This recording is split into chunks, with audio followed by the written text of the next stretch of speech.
I'm assuming we're good? All right.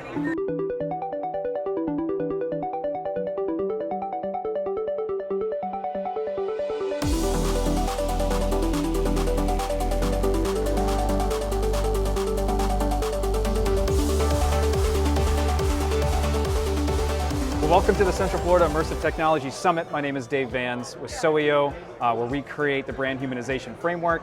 I'm sitting here with David Whelan. You go by David or Dave? Annie, I've been called worse. You've been called worse? Yeah, Dave is fine. Dave is fine.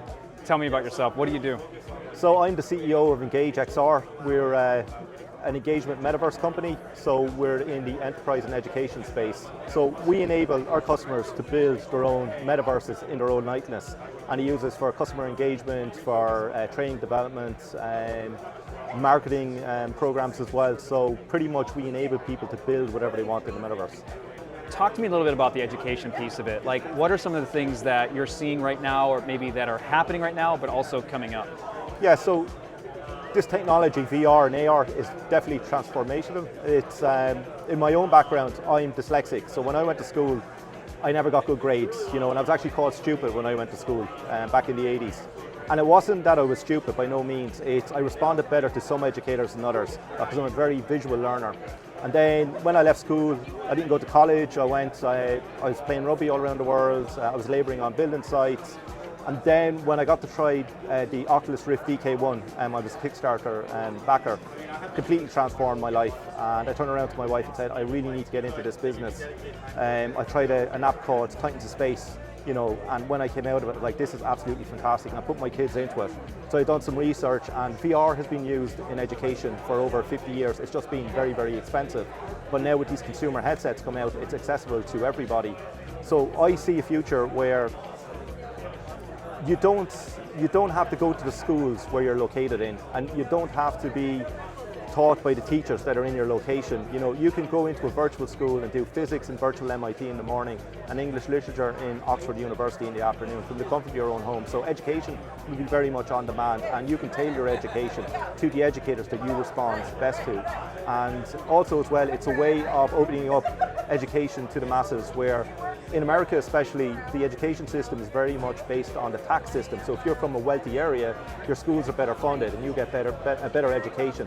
So really it keeps the wealthy wealthy and then the poor people poor, whereas an education, a virtual education, can really spread that load where anybody can get a good education. Because I truly believe that they are Einsteins alive today who never had the opportunity for a good education, flipping burgers in Burger King, where they would have been better served if they got a better education and actually got on with their careers and got on with their lives. So that's one of the reasons why we created the Engage platform, because it was originally an education platform, but then when COVID hit, we really transformed into an enterprise platform where companies were coming to us and they wanted to do onboarding, events, because they were using video-based medium for events, and what they found was all their workers were just watching PowerPoint after PowerPoint. There was no interaction, and they wanted to bring back that interaction, and the only way you can really do that is in a spatial platform. They don't all have to wear headsets. You can be on a mobile phone or tablet, but you can still walk around and bump into somebody and have that hallway conversation, or go into virtual hall 1 and watch that presentation.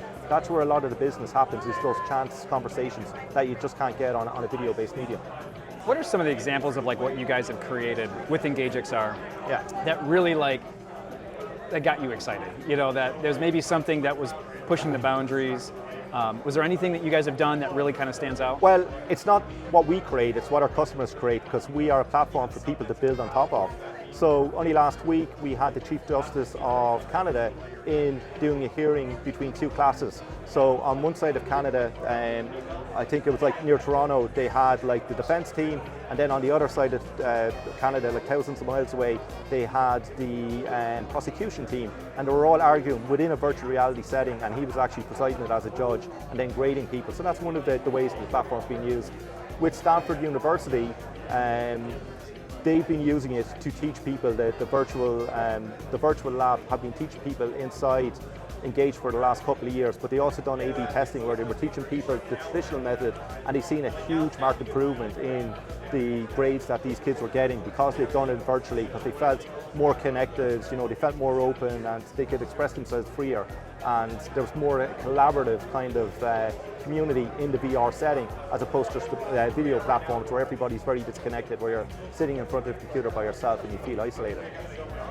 This is super fascinating to me. I was not a fan of school growing up. The environment just didn't really fit. I was antsy.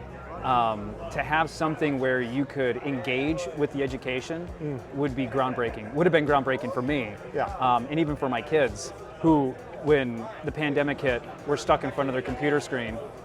As many of the teachers were fumbling, they didn't know how to manage it, and the kids were sitting there and having to stay awake for 8 hours staring at a screen. But my son, who loves VR, you know, he gets immersed in that, and it's a completely different experience. It just transports them into that different world. Well, you have to engage them. So if you look at movies, you only remember the movies that make you laugh or make you cry because you had an emotional response. You need to bring that to education as well, where we built very early on the Apollo 11 experience, and you sit in the cockpit as Neil Armstrong, and then when people see the Earth out the window or when they walk on the moon, a lot of kids actually cried because it was such an emotional experience, and they remembered that and they brought that in, you know, as knowledge, you know, as a really immersive history lesson. Really, you have to enjoy something to be good at it. You can't force things down people's throats. You know, if you make education enjoyable, as immersive technology can do, you know, that's why you get better results from kids going through it. So it is hugely exciting. And when I go to work on a Monday, you know, I'm always told, oh, well, there's this company, they're after doing X, or there's this educational institution after doing Y, and not everything works. You know, maybe 80% of stuff that happens in the platform is research and development and it doesn't work, but that 20% of stuff that does work is absolutely golden, and people do iterate and get it much, much better, you know. So I definitely think it's the next 5 years we're going to see an exciting time. And we actually have schools who don't have a physical building. So Meta have funded 10 universities on our platform, and some of these universities don't actually have physical buildings. They do all their classes in virtual settings, but it's not like a virtual classroom. You know, they're on the surface of Mars, or they're inside the human body, or they're on it. You know, they're on different planets. So it's not your normal classroom. Let's put it that way. There's a buzz right now going around Orlando, as calling themselves the Meta Center. This is the place where the Metaverse is going to get built. You know, they're putting their stake in the ground. They're saying we're the Meta Center. And it makes sense, you know. Immersive technology isn't just starting here today, it's been a part of it. People immersing themselves in the stories at Disney and at Universal, the military, and this being the simulation capital of the world. There seems to be something that Orlando has really grabbed onto. That buzz lives very heavily here in Orlando. What is it like in the rest of the world? What is immersive? I always go back, do I want to call it the immersive technology or the metaverse?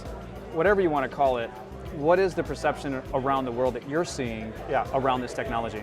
So, metaverse as a term to us is a very overused marketing term. Really what we're talking about is the evolution of online communications and the internet. But anybody that says that metaverse will change everything, I feel is wrong. It will change some aspects of communication. So, as an example, if you fill in a form online today to get a loan and it takes you 2 minutes, you're going to do exactly the same thing, you know, 5 years from now, because it's convenient. If you go shopping online on Amazon, you go, I want a PlayStation on Amazon, it takes 2 minutes, you're going to get that. I don't think virtual malls are going to be a massive thing. People don't like walking around real malls picking up objects. They like just going to Amazon and go click, click, click, and it's in your hands the next day. Where Metaverse will really come into its own is that group collaboration, meetings, conferences, training and development, onboarding. That's really where this technology is going to take hold, and because it's such a global community. So in my own company, we did have a physical building, and then pre-COVID, then everybody left. We do all our daily stand-ups in VR. We have team members in America, Japan, you know, Europe, and they have their stand-ups inside a virtual setting. So it is like a global effort to bring metaverse services, for lack of a better word, to the masses. But definitely they are hubs. You know, Orlando is definitely a hub, you know, of excellence. A lot of my clients are actually from Orlando, you know, and 70% of my clients actually are American, and then the rest is kind of spread around the world. But Korea is a hotbed as well. I'd like to say Ireland's a hotbed, but there's only 4 or 5 companies in Ireland, and we're one of them. But we're definitely very visible in the space. How do you see Orlando playing a role in this? Well, you have a lot of really talented people here. You know, as you said, you have Lockheed Martin, you have Disney. Like, there's a lot of fantastic programmers. These are people who've been in virtual world building for the last 40, 50 years. Like, all of Disneyland is a virtual world. Yes, it's a physical place, but it's like it's a theme park. It's all virtual, if that makes sense. And then it's just converting areas like that into, you know, a digital world and then enhancing it, you know. So instead of being on like a roller coaster in Disneyland, you're actually in an experience, or you're in, say, maybe a DreamWorks movie, or you're in Up the movie, and you're interacting with those characters, and those characters are interacting back with you using AI. You know, that's where these virtual worlds are going. Like, you could go in and Mickey Mouse is talking to you and having a full conversation as you're playing through in a movie. I think that's where the future of movies are going to go eventually. Whereas right now, I think a lot of people have, you know, a lot of probably bad things to say. Oh, Metaverse is just a fad, or VR is just a fad, you know. But I think 10, 15 years from now, when people look back at this time, they'll say, well, do you know what, Mark Zuckerberg was right on quite a lot of things. I know he got a lot of grief when he had his big Metaverse announcement, but a lot of that stuff will come to pass. How do you guys, like, you have people, you're not all in Ireland. I know I know Steve, who's, you know, he's here in Orlando, and you've got others. How do you guys maintain your corporate culture and communicate leveraging? Well, you have to buy into it, because no one is going to buy something from you if you don't believe it yourself. You know, you have to believe in the product, you have to believe in the service. Just last night we had a Fat by Sim concert inside our platform. We had thousands of people join. All my staff were in there dancing away crazy. So that's a way that you keep company culture, where they have these social gatherings. Whereas when you were in the office previously, you know, people would meet up for dinner, they go out for some drinks, and they make connections, they feel part of a wider family in the organization. When people are working remotely, all of that is lost, and that's why there's so much churn, where people leave companies. You know, every 6 months they go to another company and another company. So a way to stop that is using virtual worlds, where you go in and have these social experiences together. You know, so I know when I go in on Monday, half the team are going to go, oh, what room were you in? Did you see me dancing? Or I was up on the big cactus, or I was in this car, you know. And then 3 weeks down the road, then we'll be doing something else. Oh, we're all going to, you know, have a meeting on Mars, and we're going to look at the SpaceX stuff, and we're going to meet inside one of the capsules. So these are the types of things that will replace the water cooler moments that you would have had, where people are going, hey, did you see Breaking Bad, you know, 2 weeks ago? You know, so it really makes a connection. It makes people feel more part of a family, and that's the exact service that we're selling to our enterprise clients. And that's an opportunity, like, for playing together too. Sure, even when we started the business, a lot of the people I hired, I met them from singing karaoke virtually. You know, honestly, like 8 years ago, we used to meet up on a Thursday night. We'd all sing karaoke, I'd have a few drinks at home. And a lot of the people from those sessions I actually hired in the company, because I got to know them. What's next for Engage XR? Like, what do you guys have? Like, what are you chasing right now? So what we are is, we're an enabler. So we enable people to build their own metaverses in their own likeness. As I said, we really see this as a part of the evolution of the internet, not for everything, but for some aspects. So I think, you know, when people talk today online, they say, I'll Skype you later, or, you know, I'll join you on Teams. I hope in the next 5 years people will say, I'll engage with you. And that's where Engage is. You know, it's all about engagement. You know, hey, I'll meet you in Engage, I'll engage with you, let's do an Engage call, let's engage together. So that's where I want the business to be in the next 5 years. And I think we're putting in good building blocks right now, and we're getting some good traction. So I'm excited for what happens next. How can people find you? EngageVR.io. It's pretty easy, or you can just look me up on LinkedIn, Dave Whelan, and I'll be happy to add and have conversations with interesting people. Awesome. Thanks for your time. No worries, Dave. Thank you. Cool. Two bald guys, two guys named Dave. Dave and Dave.